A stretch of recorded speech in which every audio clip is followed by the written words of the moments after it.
นี่วันนี้กเขามีทริปไปบางเวียงนะตอนนี้เนาะตอนนี้มาฮอดอันโพนโฮงแล้วตอน ผู้ใดดิเจ้าไปซากุระบาน ตะกระบาสัตว์เล่น แล้วก็ไปน้ำซ้อมไปชี้กับลิ้น จะเป็นคนแข่งเลยนี่ ไม่สาย ไม่ใช่ กับใจ ไปบาวทรงโจรจะไปซัก จะมาซักจะมาใกล้เนาะเจ้าเนาะ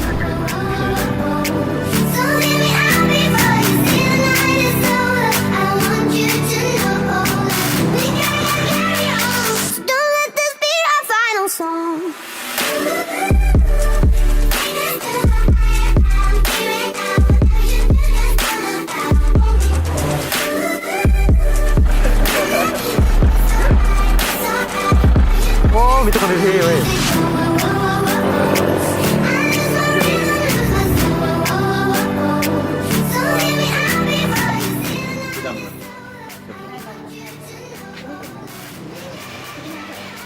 นี่จบปี6ได้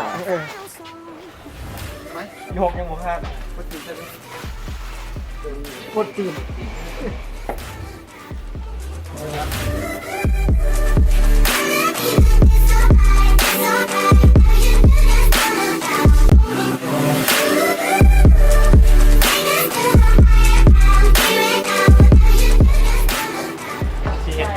แต่งครบกับปิ่ง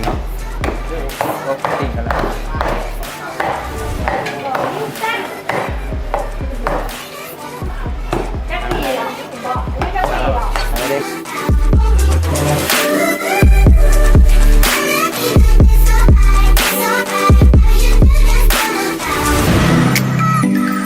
We gon' make the perfect sound.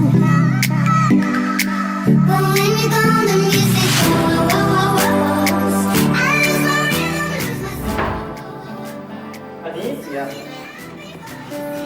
Hey.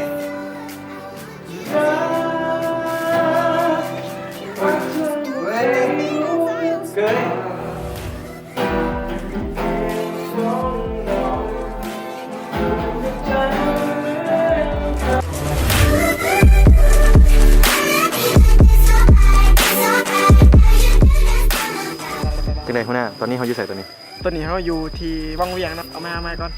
คัดตอนนี้ ไปไทยหูอยู่ขวาเนาะขั้นมาไฟบอได้มาบนนี้ที่ว่าผ่าที่ว่าบ่หอดวังเวียง แม่นบ่ เอฟโกง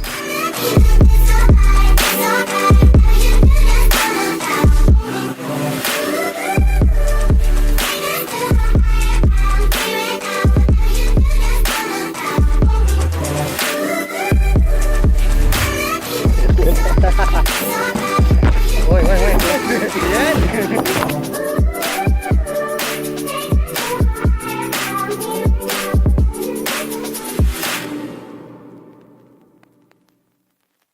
คู่กี